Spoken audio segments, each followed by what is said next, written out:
I discovered binge eating was a mental illness or a specialized mental illness through John Esposty, the therapist at the Smith Clinic. I really had no idea as to what binge eating was.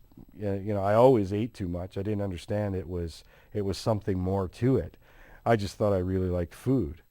As I got to be bigger and bigger and bigger, and my body started to break down from carrying all this weight, I started to figure there was something more to it.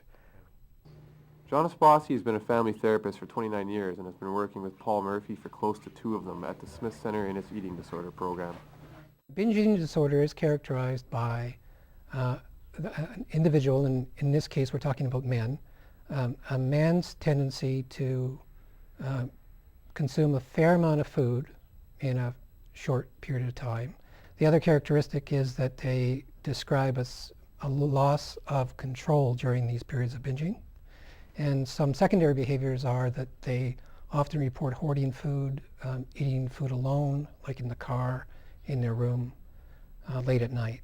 And a third characteristic in terms of some behaviors is spending a lot of time sort of consumed by thoughts about food, when they're going to eat next, when they're going to binge, what they're going to binge, things like that. I realized I had an addiction to food only through a friend who basically said to me, they have this program here in Thunder Bay. It revolves around eating disorders, and I really didn't know what that was.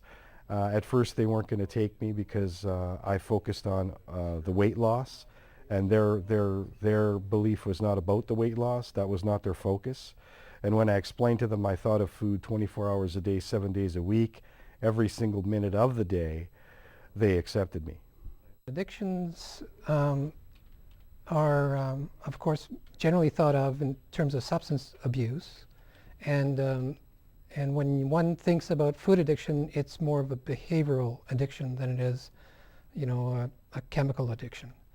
And this program actually doesn't use the addiction model per se when I'm working with somebody who's overusing food.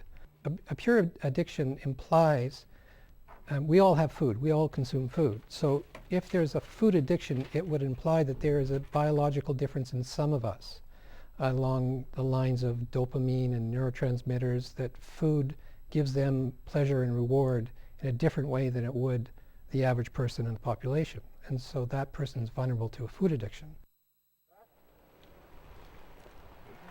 Paul Murphy credits the treatment he has been receiving at the Smith Clinic with taming what was once a constant urge to binge.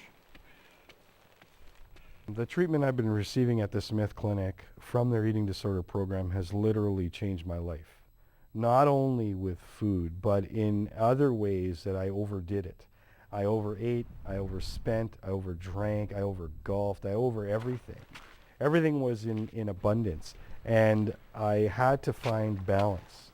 I couldn't golf once a week. I'd have to golf 4 times a week. I just couldn't golf once a week. It didn't make sense to me. So I mean, with food, it was the same thing. I would starve all day and set myself up for a binge, so that I could eat everything